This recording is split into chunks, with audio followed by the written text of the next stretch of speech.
हरियाणा की हर अपडेट के लिए बेल आइकन दबाएं और सब्सक्राइब करें STV हरियाणा न्यूज।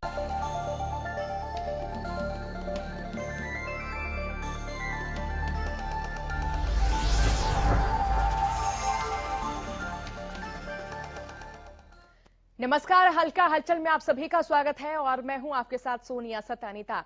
हल्का हलचल की शुरुआत एक बड़ी और अहम खबर के साथ। बड़ी खबर तमाम दर्शकों तक इस वक्त साझा करें जो कि गुरुग्राम से सामने आ रही, जहां नाबालिग से गैंगरेप की वारदात को अंजाम दिया गया है।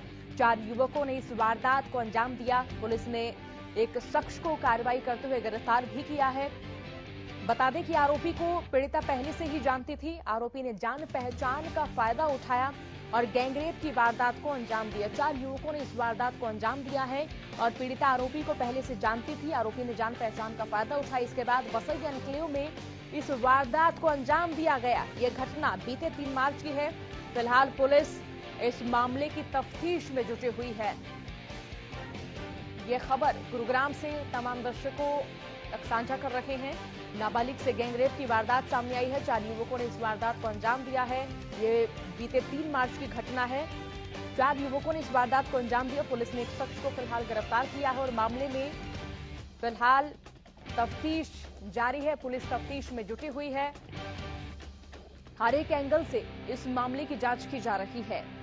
पीड़िता आरोपी को पहले से ही जानती थी। आरोपी ने जान पहचान का फायदा उठाया है। ये गुरुग्राम से अहम और बड़ी खबर तमाम दर्शकों तक इस वक्त साझा कर रहे हैं। नाबालिग से गैंगरेप की वारदात को अंजाम दिया गया है। 4 युवकों ने वारदात को अंजाम दिया। मनोज वशिष्ठ हमारे साथ फोन लाइन से ज्यादा जानकारी के साथ हमारे संवाददाता जुड़ चुके हैं। मनोज, खबर मिली नाबालिग से गैंगरेप की वारदात को अंजाम दिया गया, क्या अपडेट, क्या जानकारी?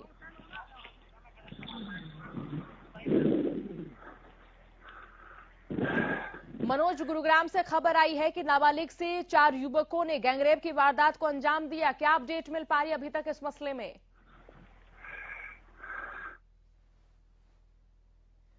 मनोज, क्या मुझे सुन पा रहे हैं? चलिए, तो मनोज से लगता है हमारा संपर्क नहीं हो पाया, संवाद नहीं हो पाया, लेकिन कोशिश करेंगे मनोज से जानने की मामले के बारे में। मनोज हमारे साथ जुड़ चुके हैं। मनोज, नाबालिग से गैंगरेप की वारदात को अंजाम दिया गया है, क्या अपडेट, क्या जानकारी?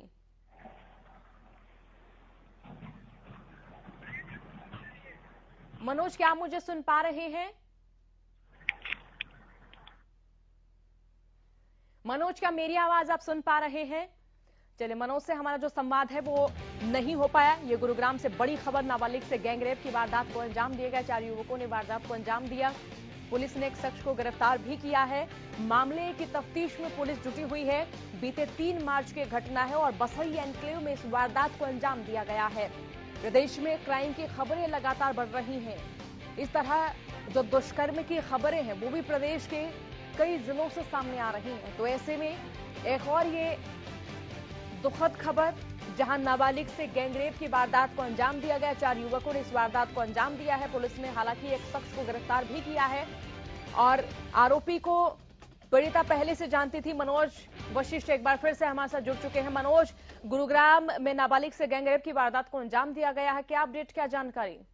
देखिए, बिल्कुल ये जो 12 वर्षीय बच्ची थी, इसके साथ 4 युवकों ने इनके पड़ोस में रहते थे। ये जो लोग थे, ये जो बच्ची है इसके माता पिता जो है वो लो प्रोफाइल का काम करते हैं, यानी कि घरों में झाड़ू पोछा के इसके जो माँ थी वो काम करती थी और इसके पिता जो है मोबाइल की दुकान पर काम करते थे।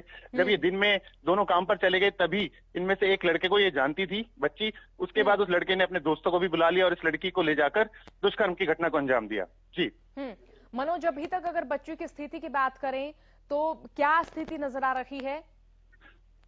देखिए, बिल्कुल जो बच्ची है वो अभी फिलहाल जो है उसे सरकारी अस्पताल में भर्ती कराया गया है, जो अभी खतरे से बाहर बताई जा रही है। लेकिन फिलहाल जो है पुलिस ने इन 4 युवकों के खिलाफ मामला दर्ज करके इनकी जो है वो पहचान करने की कोशिश कर रही है कि कौन ये युवक हैं। हालांकि नामजद जरूर हैं, लेकिन पहचान करने की कोशिश की जा रही है कि कौन युवक हैं और कहाँ के रहने वाले हैं। जी चलिए, बहुत शुक्रिया मनोज तमाम जानकारी के लिए। तो 12 वर्षीय बच्ची जिसके साथ दुष्कर्म की वारदात को अंजाम दिया गया, हमारे संवाददाता मनोज हमारे साथ जुड़े। उन्होंने बताया कि अभी ये बच्ची सरकारी अस्पताल में है। हालांकि गंभीर स्थिति से बाहर है ये बच्ची और पुलिस की ओर से इस मामले में तफ्तीश की जा रही है। 4 युवकों ने इस वारदात को अंजाम दिया और पुलिस ने एक शख्स को गिरफ्तार भी किया है।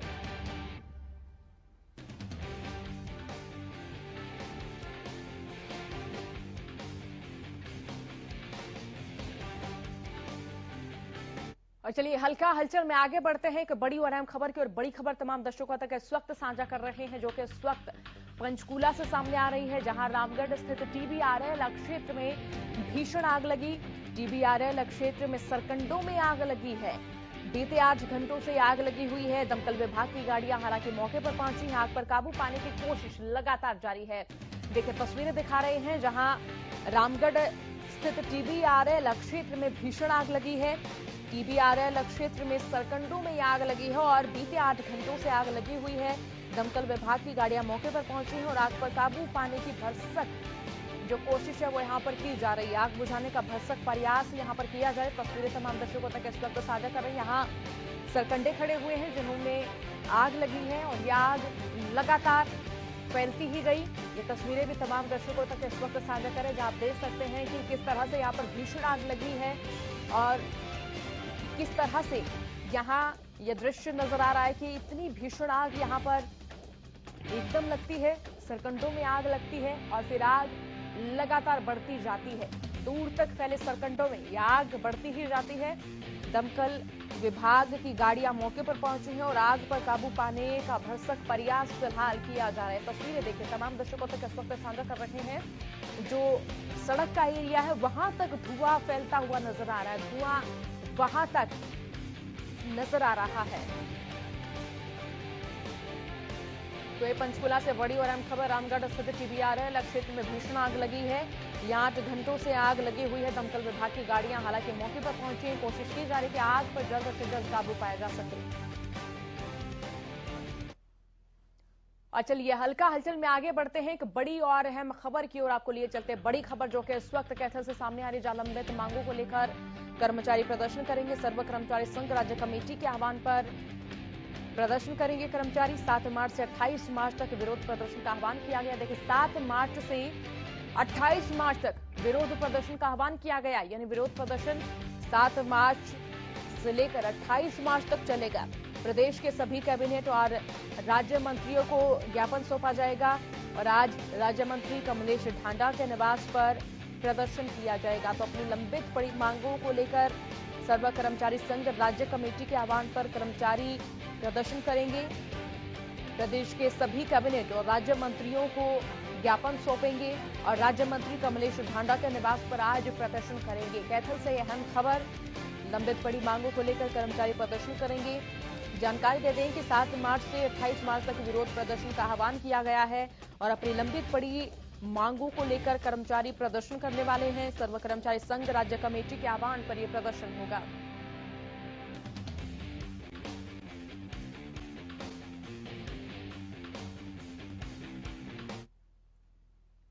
और चलिए अब आपको लिए चलते बड़ी खबर की, जिसमें हम जिक्र करेंगे प्रदेश में कोरोना के आंकड़े किस तरह से बढ़ रहे। देखिए एक बार कोरोना का जो ग्राफ है वो देश और प्रदेश में रुकता हुआ नजर आया, थमता हुआ नजर आया, लेकिन एक बार फिर से कोरोना बम ब्लास्ट होता नजर आ रहा प्रदेश में। 24 घंटे की बात करें तो कोरोना के 323 नए मामले सामने। 24 घंटे में कोरोना से 3 मरीजों की मौत की खबर है। करनाल से 58, गुरुग्राम से 48 नए मरीज सामने आए हैं। कुरुक्षेत्र से 42 और अंबाला से 36 नए मरीज सामने आए हैं। पंचकूला से 35, पानीपत में 23 नए मरीज सामने आए हैं। तो जिलेवार स्थिति तमाम दर्शकों तक इस वक्त साझा कर रहे हैं। उन जिलों का जिक्र करें जहां कोरोना के आंकड़े बीते 24 घंटे में लगातार बढ़ते हुए नजर आए हैं। फरीदाबाद में 23 और यमुनानगर में 15 नए मरीज सामने आए हैं। फतेहाबाद में 13 और कैथल में 9 मरीज सामने आए हैं। कोरोना के 145 मरीज इलाज के बाद ठीक भी हुए हैं हालांकि। और कुल मरीजों की संख्या प्रदेश में 2,72,215 हो गई है।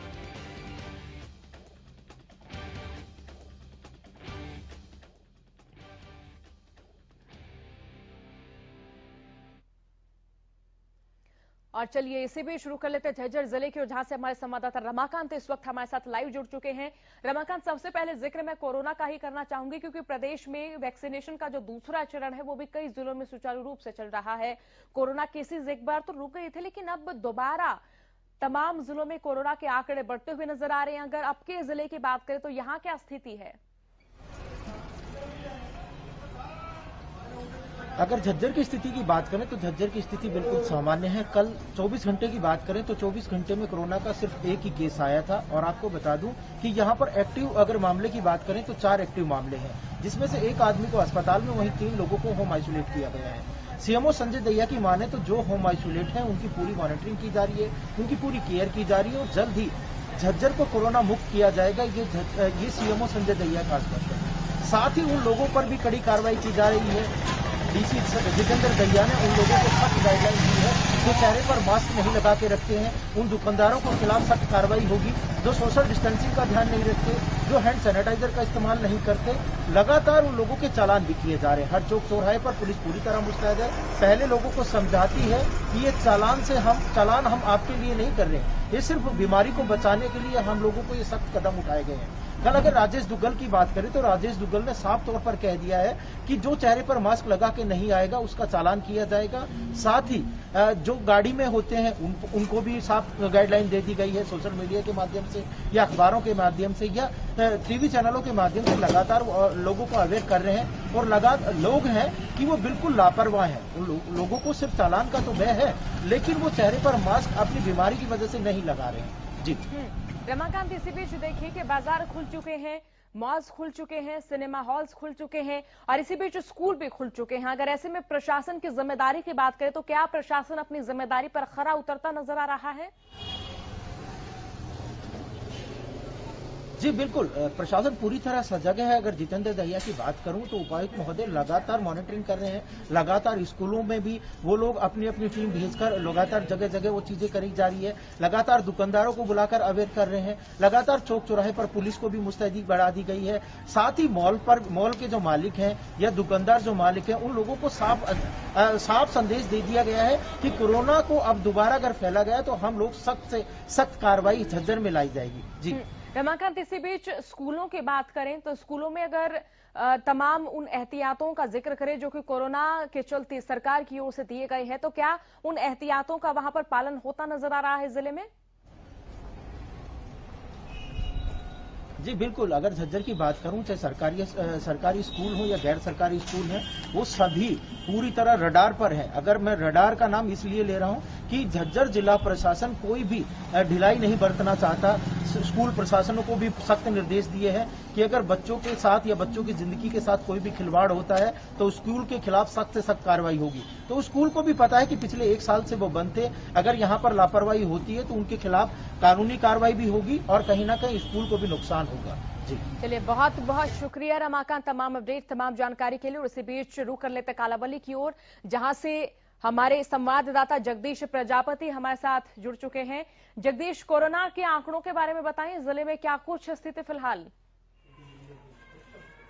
जी नंदनी, अगर सिरसा जिला की बात करें तो सिरसा में 24 घंटे में 4 एक्टिव केस जो सामने कल जो पॉजिटिव केस 4 आए हैं। अगर एक्टिव केस की बात करें तो 25 एक्टिव केस। अगर मौत की बात करें तो 116 लोग अभी तक कोरोना के कारण अपनी जान गंवा चुके हैं। नंदनी, एक कोरोना के चलते जिला प्रशासन की बात की तो जिला प्रशासन बिल्कुल लापरवाह नजर आ रहा है। यहाँ पर ना तो पुलिस की ओर से, गृह मंत्री की ओर से एक बात कही गई थी कि लोगों के चालान किए जाएंगे, अब एक माह के लिए जो लोगों को अवेयर किया जाएगा। लेकिन अगर कालावली की बात की जाए तो कालावली के कोई भी चौक चौराहे पे पुलिस दंड नहीं आ रही है, ना ही लोगों को चालान किए जा रहे हैं, ना ही प्रशासन की ओर से किसी भी स्कूल या बाजारों में जाकर किसी लोगों को अवेयर किया जा रहा है, ना ही कोई चेकिंग की जा रही है। जी नंदनी, इसी बीच देखिए आंकड़े जो है वो लगातार बढ़ते हुए जा रहे हैं। जगदीश, अगर यहाँ प्रशासन की मुस्तैदी की बात करें तो प्रशासन यहाँ क्या मुस्तैद नजर आ रहा है? जी नंदनी, बिल्कुल अगर प्रशासन की मुस्तैदी की बात करें तो प्रशासन बिल्कुल कुंभकर्णी नींद सोया हुआ है। ना तो प्रशासन की ओर से किसी स्कूल को चेकिंग किया जा रहा है, ना ही बाजारों में अवेयरनेस की जा रही है, ना ही पुलिस की ओर से कोई चालान किया जा रहे हैं। अगर आंकड़ों की बात की जाए तो जो सैंपलिंग है उसकी सैंपलिंग की संख्या बहुत कम है, इसके कारण जो पॉजिटिव केस है वो भी कम मिल रहे हैं। जी नंदनी, इसी बीच अगर स्कूलों की बात करें तो स्कूलों में क्या कोरोना से जुड़ी हुई तमाम व्यवस्थाएं पूर्ण नजर आ रही हैं? जगदीश जी सोनिया, बिल्कुल अगर स्कूलों की बात की जाए तो स्कूलों में भी मास्क का जो प्रयोग है बच्चों की ओर से नहीं किया जा रहा, सोशल डिस्टेंस का भी प्रयोग नहीं किया जा रहा। हरियाणा न्यूज ने पहले भी एक खबर दिखाई थी कि उसको लेकर कि बच्चों को जो सोशल डिस्टेंस है वह प्रयोग नहीं हो रहा है, मास्क का प्रयोग नहीं किया जा रहा है, सैनिटाइजर का प्रयोग नहीं किया जा रहा है। कहीं ना कहीं प्रशासन भी इस ओर ढिलाई बरते हुए कि स्कूलों की कभी भी चेकिंग नहीं हो रही है। जी सोनिया, वैक्सीनेशन के दूसरे चरण का काम प्रदेश भर में शुरू हो चुका है जगदीश, और इसी बीच अगर यहां की बात करें तो यहां किस तरह से चल रहा है वैक्सीनेशन का काम? जी बिल्कुल, वैक्सीनेशन की बात करें तो बिल्कुल सरकारी अस्पतालों में वैक्सीन लगाई जा रही है। बुजुर्गों को जो वैक्सीन लगाने के लिए अवेयरनेस किया जा रहा है, जो आशा वर्कर है वह बार बार जाकर लोगों को अवेयरनेस कर रही है और वैक्सीन लगवाने का काम है जो बिल्कुल सुचारू रूप से चल रहा है। जी सोनिया। जगदीश, जिस तरह से आप बता रहे हैं कि अगर सार्वजनिक स्थलों की बात करें तो यहाँ पर लोग कोरोना के एहतियातों की धज्जियां उड़ाते हुए नजर आ रहे हैं, ना तो सोशल डिस्टेंसिंग का पालन करते नजर आ रहे हैं, ना ही मास्क लगाते हुए नजर आ रहे हैं। तो ऐसे में अगर प्रशासन की बात करें तो क्या प्रशासन की ओर से चालान भी किए जा रहे जो बिना मास्क के घर से बाहर घूमते हुए नजर आते हैं? सोनिया, बिल्कुल मैं बता दूं कि हरियाणा न्यूज ने पहले भी ये खबर दिखाई थी और प्रमुखता से दिखा रहा है कि जो मास्क है बिल्कुल लोग नहीं लगा रहे हैं। दुकानों पे दुकानदार बिना मास्क के बैठे हैं और लोग हैं जो बाजारों में बिना मास्क के घूम रहे हैं। पुलिस प्रशासन की ओर से, गृह मंत्री और डीजीपी साहब की ओर से 1 माह जो चालान काटने का, जो लोगों को अवेयरनेस करने का मास्क के लिए एक माह का अभियान चलाया गया था, उसको लेकर कहीं ना कहीं ढिलाई जरूर देखी जा रही है। कालाबाली में पुलिस किसी भी चौक चौराहे पर नजर नहीं आ रही है, ना ही चालान किए जा रहे हैं, ना ही लोगों को समझाया जा रहा है। कहीं ना कहीं लोग भी अपने लापरवाह दिखाई दे रहे हैं। जी सोनिया। तो लोग भी यहाँ पर कोरोना के चलते अपनी जिम्मेदारी तय नहीं कर पा रहे हैं जगदीश, लोग भी लापरवाह नजर आ रहे हैं। तो ऐसे में फिलहाल अगर कोरोना संबंधी तमाम एहतियातों की जागरूकता की बात करें तो उनका कितना असर नजर आ रहा है? गांव देहात की बात करें या फिर शहरों की बात करें? जी सोनिया, बिल्कुल गांव देहात की बात करें तो बिल्कुल लोग एहतियात बरतते नजर नहीं आ रहे हैं, ना ही लोग सोशल डिस्टेंस का प्रयोग कर रहे हैं। अगर गांव की बात करें तो गांव में अब सरपंची के चुनाव जो नजदीक है उसको लेकर लोग आम सत्थों में बैठकर, चौक चौराहों पर बैठकर चर्चा करते लोग एक झुंड में बैठे नजर आ रहे हैं। कहीं ना कहीं सोशल डिस्टेंस का प्रयोग भी नहीं हो रहा है और ना ही मास्क का प्रयोग किया जा रहा है और ना ही तो प्रशासन की ओर से उन्हें अवेयरनेस किया जा रहा है। जी सोनिया। चलिए जगदीश, बहुत बहुत शुक्रिया बताने के लिए कि आपके जिले में कोरोना की स्थिति किस तरह से नजर आ रही है, कितने आंकड़े अभी तक सामने आए हैं। बहुत बहुत शुक्रिया जगदीश। तो देखिए, कोरोना के आंकड़े लगातार बढ़ते जा रहे हैं और इसी बीच कोरोना की अपडेट जानने के लिए रुक लेते हैं हिसार जिले की और जहां के उकलाना क्षेत्र से अनूप कुंडू हमारे साथ जुड़ चुके हैं। अनूप, कोरोना की यहां पर स्थिति की बात बताएं, यहां बताएं कि कितने आंकड़े सामने आए अभी तक? देखिए, अगर कोरोना की बात करें तो कल का अगर हम आंकड़ा देखें, जो कोविड-19 का बुलेटिन आता है उसमें मात्र 4 नए मामले सामने आए हैं, जो कि एक राहत भरी खबर है। एक समय था जब हिसार में शतक तक पहुंच चुका था, सैकड़ों की संख्या में जो है कोरोना के मामले आते थे, लेकिन फिलहाल ऐसी स्थिति नहीं है। और इसको लेकर के अब जागरूकता अभियान के साथ साथ मास्क का प्रयोग करना, सोशल डिस्टेंसिंग का और सैनिटाइजर का प्रयोग दोबारा से शुरू किया जा चुका है। वैक्सीन का भी दौर चला हुआ है, लोग वैक्सीन लगवा रहे हैं और फेज 3 का काम 1 मार्च से शुरू हो गया है। और जैसे ही ये काम कार्य शुरू हुआ फेज 3 का, उसके बाद भी लोगों में जो एक भ्रांति थी वैक्सीन को लेकर के, वो भी दूर हो चुकी है। और अब 60 साल से ऊपर के जो लोग हैं उनको वैक्सीन लगाया जा रहा है और 45 साल से ऊपर जो बीमार है, किसी भी बड़ी बीमारी से ग्रस्त है, उनको भी वैक्सीन लगाने का कार्य किया जा रहा है। जी अनूप, इसी बीच अगर प्रशासन की जिम्मेदारी की बात करें तो क्या प्रशासन अपनी जिम्मेदारी यहाँ सुनिश्चित कर पा रहा है क्षेत्र में? जी बिल्कुल, प्रशासन द्वारा अपनी जो तैयारियां हैं वो तमाम तैयारियां पूरी की जा चुकी थी और उसके साथ साथ जो उनकी जिम्मेवारी है उस पर भी प्रशासन अपना कार्य कर रहा है। चाहे वो हम कहीं सीएचसी की बात कर लें, ऐसे बड़े नागरिक हॉस्पिटल की बात कर लें, कहीं न कहीं कोरोना को लेकर के जिस प्रकार के, चाहे वो जागरूकता अभियान की बात हो या वैक्सीकरण की बात हो, तो उस पर कहीं न कहीं प्रशासन अपना कार्य में जुटा हुआ है। जी अनूप, इसी बीच लोगों की जिम्मेदारी की बात करें तो क्या लोग भी अपनी जिम्मेदारी यहाँ सुनिश्चित कर पा रहे हैं कि बाहर निकले तो सोशल डिस्टेंसिंग बरती जाए, मास्क लगाकर ही घर से बाहर निकला जाए? बिल्कुल जी, जिस प्रकार से लोगों का है वो बाहर निकलते हैं तो अधिकतर लोग इस प्रकार का दिखाई देता है कि वो मास्क वगैरह लगाते हैं, लेकिन कहीं न कहीं जिस प्रकार से कोरोना के आंकड़े कम हुए हैं उसको लेकर के और वैक्सीन आने के बाद लोगों का थोड़ा सा विश्वास बढ़ने के कारण वो इस प्रकार के, हम कह सकते हैं कि कहीं न कहीं कम मास्क का प्रयोग करें। लेकिन ये ऐसा नहीं है कि भीड़ भाड़ के इलाके में और जहां पर सरकारी कार्यालय होते हैं वहां पर अगर कोई लोग दिखाई देते हैं तो वो मास्क का प्रयोग कर रहे हैं। अनूप, इसी बीच मैं किसान आंदोलन का जिक्र करना चाहूंगी। किसान आंदोलन में जिस तरह से बार बार संयुक्त किसान मोर्चा की ओर से रणनीति तय की जा रही है, जिले के अलग अलग क्षेत्रों में, चाहे गांव देहात की बात करें या फिर किसी बड़े क्षेत्र की बात करें, तो वहां भी पंचायतें हो रही हैं, यानी कि किसान एकजुट होते नजर आ रहे हैं। तो क्या इस तरह से कोरोना केसेस बढ़ने की खबरें यहां अभी तक सामने आई हैं?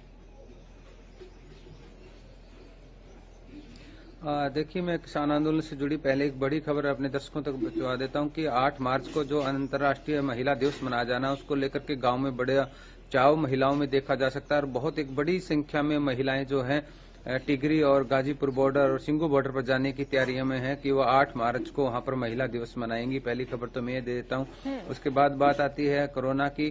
तो अभी तक ऐसे कोई केसेस सामने नहीं आए हैं कि लोग सिंगू बॉर्डर या टिगरी बॉर्डर से आए और वो कोरोना से पॉजिटिव पाए गए हों, तो वहां से इस प्रकार की कोई खबरें नहीं है जी।